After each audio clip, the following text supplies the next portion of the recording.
Hello friends, my name is Amit. स्वागत करता हूं आपका स्मार्ट कीड़ा यूट्यूब चैनल पर। आज से कुछ दिन पहले मैंने आपके साथ एक डिस्कशन किया था नेशनल एजुकेशन पॉलिसी को लेकर के, और ये भी बताया था कि हमारे आने वाले एजुकेशन सिस्टम में काफ़ी सारे चेंजेस आने वाले हैं और कॉमन एलिजिबिलिटी टेस्ट उसमें से एक बहुत बड़ा चेंज आने वाले समय में हमें देखने को मिलेगा। अब ये क्या चीज़ है और ये नेशनल रिक्रूटमेंट एजेंसी क्या चीज़ है, आज ये सारा कुछ हम इस वीडियो के माध्यम से आपके साथ शेयर करेंगे और डिस्कस करेंगे। जिन लोगों ने मॉक टेस्ट हमारा टेस्ट जोन में लिया हुआ है, 1 साल का प्लान, 1 ईयर सब्सक्रिप्शन प्लान, उनके साथ क्या होगा उसके बारे में भी इस पर्टिकुलर वीडियो के माध्यम से हम अनाउंस करेंगे। चलिए तो देखते हैं कि क्या ये कॉमन एलिजिबिलिटी टेस्ट है और क्या बदलने वाला है। तो सबसे पहले तो हम ये डिस्कस करेंगे कि कॉमन एलिजिबिलिटी टेस्ट क्या करने वाला है हमारे साथ। तो ये एक एग्ज़ाम होगा, ऑल नेशनल लेवल पर होगा और एक नेशनल रिक्रूटमेंट एजेंसी द्वारा ये कराया जाएगा।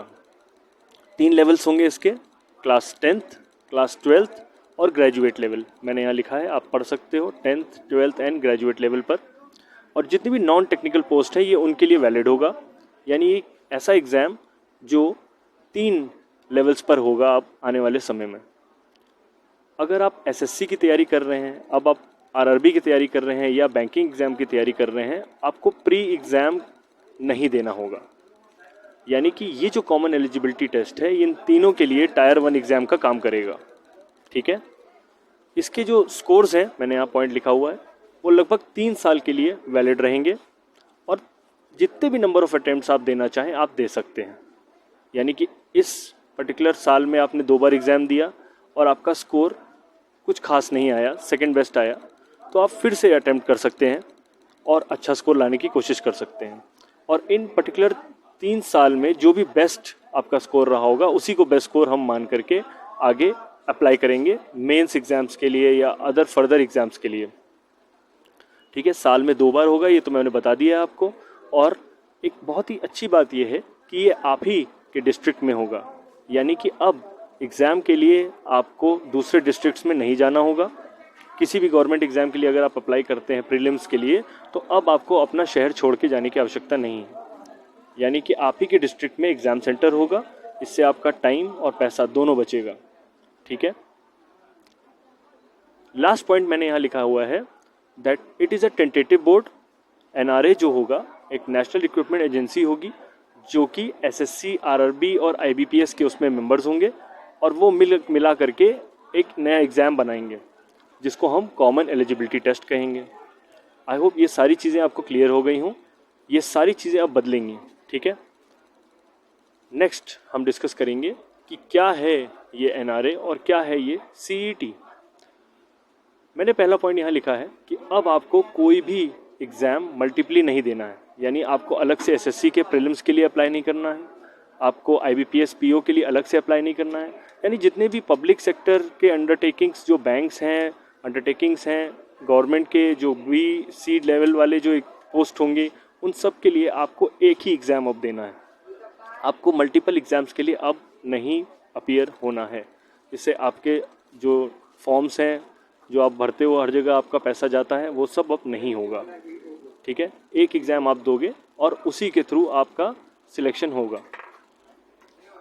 सेकंड पॉइंट मैंने यहाँ लिखा है कि अगर आप अच्छा स्कोर लाते हो, ठीक है, अगर आपका स्कोर बहुत अच्छा आता है, कॉम्पिटिटिवली आप बहुत अच्छा स्कोर करते हो, तो आप मेंस लेवल के लिए जाओगे, यानी आपकी स्क्रीनिंग पहले ही हो जाएगी। ये एक जो एग्ज़ाम है ये फ़िल्टर आउट करेगा, ये उन स्टूडेंट्स को निकालेगा जो कि कॉम्पिटिटिव और एफिशिएंट होंगे। ठीक है, जिनमें क्षमता होगी कंपटीशन में बैठने की आगे मेंस एग्ज़ाम के लिए। तो आपको सारे प्री एग्ज़ाम्स नहीं देने, आपको सिर्फ एक कॉमन एलिजिबिलिटी टेस्ट देना है और उसके लिए भी आपको मल्टीपल अटेम्प्ट्स मिल रहे हैं। यानी कि सिर्फ आपको कॉन्सेंट्रेट करना है एक एग्ज़ाम पर। आपको आईबीपीएस प्री के लिए तैयारी अलग से नहीं करनी है, एसबीआई पीओ के प्री के लिए एग्ज़ाम से तैयारी के लिए अलग से नहीं करनी है, और उनके मेंस की अलग तैयारी नहीं करनी, बिल्कुल भी नहीं। अब आपको सिर्फ प्री पे कॉन्सेंट्रेट करना है। जब आपका प्री का स्कोर अच्छा होगा तो ऑटोमेटिकली आप मेंस के लिए क्वालिफाई करोगे। जब आप उनमें सेपरेटली अलग से उसका नोटिफिकेशन आएगा और आपके सीईटी के स्कोर के आधार पे आपको शॉर्टलिस्ट किया जाएगा। ठीक है, और कोई भी एज एलिजिबिलिटी अगर आप देखो तो सिर्फ यही इकलौता एक क्राइटेरिया है, यानी कि मिनिमम और मैक्सिमम एज ही एक लिमिट होगी। ये रिजर्व्ड और अनरिजर्व्ड कैटेगरी के लिए अलग अलग डिफाइंड होगी और इसके जो करिकुलम होंगे वो सब आपको आने वाले समय में पता चल जाएंगे। ठीक है, अभी आपको कोई पैनिक नहीं करना है। ये जो भी चेंज होगा वो ऑलमोस्ट मान के चलिए अब नेक्स्ट ईयर ही होगा, क्योंकि कोई भी बोर्ड को गठन करने में और उसके चेयरमैन को डिसीजन करिकुलम आने में समय तो लगेगा ही। तो ये 2020 तक तो जो कुछ पैटर्न से चल रहा है पुराने वैसे ही चलेगा। 2021 में हम एक्सपेक्ट कर सकते हैं कि चेंजेस आएंगे। ठीक है, चलिए आई होप यहाँ आपको ये सब पॉइंट्स क्लियर हो गए हों। नेक्स्ट हम देखेंगे क्या और चेंजेस आएंगे। तो मैंने बताया आपको कि सिलेबस और करिकुलम की आपको अभी टेंशन नहीं लेनी है। इसका जो सिलेबस होगा या करिकुलम होगा वो अभी नेक्स्ट में डिसाइड होगा। और आप एक अच्छी बात इसमें ये आ रही है सामने निकल के कि आप अपने रीजनल लैंग्वेज में ही आप एग्ज़ाम दे सकते हो। ठीक है, आपको कोई अलग से कुछ प्रिपेयर नहीं करना है। इंग्लिश के लिए अलग लैंग्वेज यूज़ करके आपको एग्ज़ाम नहीं देना है। आप अपने रीजनल लैंग्वेज के लिए ही तैयारी करेंगे, उसी में तैयारी करेंगे। ठीक है, मोस्ट प्रॉब्ली जो हमने प्रिडिक्शन निकाला है ये टेंटेटिव है। ठीक है, मैं आपको एक टेंटेटिव पॉइंट बता रहा हूँ कि क्या होगा, किस तरीके का टेस्ट एग्ज़ाम ये होगा। मोस्ट प्रॉब्ली इसमें रीजनिंग के सवाल होंगे, मोस्ट प्रॉब्ली इसमें क्वांटिटेटिव एप्टीट्यूड पूछा जाएगा, क्वांट के सवाल होंगे और करंट अफेयर्स। ये मेरी प्रिडिक्शन है, इसमें कुछ भी चेंजेस अभी हो सकते हैं। ठीक है, यानी कि एप्टीट्यूड टेस्ट होगा नॉर्मल, वो भी आपकी खुद की रीजनल लैंग्वेज में आप दे सकते हैं। तो ये एक आसानी बनेगी आपके लिए। यानी अगर आप हिंदी में देना चाहें आप हिंदी में दे सकते हैं, आप तमिल में देना चाहें आप तमिल में दे सकते हैं। आपकी रीजनल लैंग्वेज के आधार पर बहुत अच्छे तरीके से आप तैयारी करके इस एप्टीट्यूड एग्ज़ाम को क्लियर करके अच्छा स्कोर ला सकते हैं। ठीक है, चलिए बात करते हैं अगली। कुछ लोगों से मैंने को सुनने में आया कि कंपटीशन बहुत तेज़ी से बढ़ जाएगा। ऐसा तो कंपटीशन तो हर एग्ज़ाम के लिए होता है। ऐसा कौन सा एग्ज़ाम होता है जहाँ कंपटीशन नहीं होता है? तो ऑब्वियसली कि अगर ये बोला जाएगा कि कंपटीशन बढ़ जाएगा तो ऐसा कुछ नहीं है, बल्कि आपको तो मल्टीपल अटेम्प्ट्स मिल रहे हैं। ठीक है, आपको कॉन्सेंट्रेट सिर्फ अपनी तैयारी पे करना है अब, वो भी सिर्फ एक प्री एग्ज़ाम के लिए, ताकि आप सारे एग्ज़ाम्स के लिए एलिजिबल हो पाओ। ठीक है, आई होप ये पॉइंट भी आपको क्लियर हो गया हो। एक एग्ज़ाम के लिए तैयारी करना बेटर होता है मल्टीपल एग्ज़ाम्स की तैयारी करने के लिए। मैंने बहुत से IAS ऑफिसर्स जिन्होंने तैयारी की उनसे ये सुना है, उनके इंटरव्यू में उन्होंने ये कहा कि हमने सिर्फ प्रोजेक्ट किया था तो IAS की तैयारी के लिए, वो फिर उस UPSC, UPPCS या किसी और स्टेट लेवल एग्ज़ाम की तैयारी नहीं कर रहे थे, वो फिर UPSC की ही तैयारी कर रहे थे, तभी उनका सिलेक्शन हुआ। तो आप डिमोरलाइज बिल्कुल ना हो, कंपटीशन तो वैसे भी है ही और कंपटीशन रहेगा, लेकिन आपके पास अपना देखना है, आपने अपनी तैयारी को देखना है। ठीक है, चलिए और हम डिस्कस करेंगे नेक्स्ट क्या इसके फ़ायदे होने वाले हैं। ठीक है, तो पहला फ़ायदा मैंने यहाँ लिखा हुआ है, आप पढ़ सकते हो, मैं इसको एक्सप्लेन भी कर रहा हूँ। पहले तो आपका टाइम बचेगा, आपका पैसा, आपकी एनर्जी, क्योंकि इतने सारे एग्ज़ाम्स आप नहीं दोगे। आप सिर्फ एक एग्ज़ाम की तैयारी करोगे और instead of applying for multiple exams आपके पैसे तो ऑटोमेटिकली बचेंगे ही। यानी कि एक अच्छा स्कोर आ गया तो आपको बार बार नहीं देना है। अगर उसी पर्टिकुलर स्कोर पर आपका मेंस एग्ज़ाम के लिए आपको बुलाया जा रहा है तो वेल एंड गुड, इससे अच्छी क्या बात हो सकती है। आपको और एग्ज़ाम्स एक्स्ट्रा नहीं देने। एक बार आपका अच्छा स्कोर आ गया, क्लियर कर लिया आपने, कट ऑफ निकल गया आपका, आपको पता है कि मैं टॉप 1%, 2%, 3%, 5% में आ जाऊंगा, तो ऑब्वियसली आपको अलग से एग्ज़ाम देने की दोबारा तैयारी नहीं करनी है। ठीक है, अब यहाँ पे लिखा है कि 2 बार एग्ज़ाम होगा। ठीक है, तो अगर मान लो कुछ ऐसे स्टूडेंट्स हैं जिनका कुछ मार्क्स से रह जाता है, हर बार 1 मार्क्स या 2 मार्क्स से प्री रह जाता है और मेंस के लिए वो नहीं पहुँच पाते हैं, तो अब उनको घबराने की आवश्यकता नहीं है, क्योंकि उनको फिर से अटैम्प्ट मिलेगा, फिर से वो अपनी तैयारी अच्छे से करेंगे और उनको ज़्यादा वेट नहीं करना है, क्योंकि साल में 2 बार एग्ज़ाम है, तो 6 ही महीने में उनको दोबारा से अच्छा स्कोर करने का मौका मिलेगा, ना कि अब 1 साल। अब उनको 1 साल का इंतज़ार नहीं करना कि उनका आज प्री इस बार नहीं क्लियर हुआ, अब नेक्स्ट ईयर फिर प्री की तैयारी करेंगे तब मेंस में पहुंचेंगे, तो अब ऐसा नहीं। अब आप 6 महीने के अंदर दोबारा से एग्ज़ाम की तैयारी कर सकते हैं।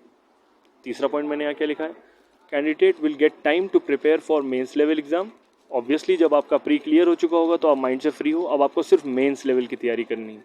ठीक है, आपको प्री की हर बार तैयारी नहीं करनी है, आपको सिर्फ मेंस की तैयारी करनी है, क्योंकि प्री तो अब आपका अगर बार क्लियर हो गया तो फिर आप किसी भी मेंस एग्ज़ाम के लिए कहीं पे भी बैठेंगे तो मेंस की ही आपको तैयारी करनी है। आपको अलग से किसी SBI का अगर आपका मेंस क्लियर हो रहा है, प्री क्लियर हो रहा है, तो आपको IBPS का प्री की तैयारी नहीं करनी है, ऐसा कुछ नहीं है। अब एक प्री करना है और बाकी सब मेंस की तैयारी है। लास्ट पॉइंट मैंने यहाँ क्या लिखा है, every district to have exam centre. Obviously हर डिस्ट्रिक्ट में अब एग्ज़ाम सेंटर होगा तो आपको कहीं दूर जाने की आवश्यकता नहीं है, वो तो पैसे आपके बच ही रहे हैं, हम पहले भी डिस्कस कर चुके हैं। चलिए लास्ट जो बहुत इंपॉर्टेंट पॉइंट लोगों के माइंड में डाउट्स हैं इस समय, तो हम आपको क्लियरली बता दें कि जो कुछ भी आपने अगर 1 साल का सब्सक्रिप्शन लिया हुआ है मॉक टेस्ट में, तो CET भी हम कवर करेंगे पूरा का पूरा, जैसे है वैसे ही चलेगा। प्री के जैसे आपको मॉक टेस्ट मिलते थे वैसे CET के भी मॉक टेस्ट आपको मिलेंगे टेस्ट जोन में, और स्मार्ट कीड़ा पे भी उसकी तैयारी मिलेगी। कोई एक्स्ट्रा चार्जेस आपको इसके नहीं देने हैं। आई होप ये पॉइंट क्लियर हो गया हो। मैंने आपको यहाँ क्लियरली लिख के दिया है कि कोई भी एक्स्ट्रा चार्जेस आपको अब नहीं देने हैं। उसी सब्सक्रिप्शन प्लान में CET भी कवर होगा नेक्स्ट ईयर के लिए। 1 साल का अगर आपने मॉक सीरीज़ लिया हुआ है तो पूरे जब तक वो 1 साल आपका ड्यूरेशन प्लान है उसमें अगर CET आता है तो CET भी हम कवर करेंगे। I hope I am clear. ठीक है, इसी के साथ मैं इस वीडियो को समाप्त करना चाहूँगा। Thanks for watching this video. I hope आपके क्वेश्चंस कुछ अगर हो, डाउट्स हो तो आप पूछ सकते हैं। आपको क्लियरिटी हम जितना हमसे हो सकता है हम आपको रिप्लाई करेंगे, समझाएंगे। जितना क्लियर और कर सकते होंगे और क्लियर करेंगे। Thanks for watching this video.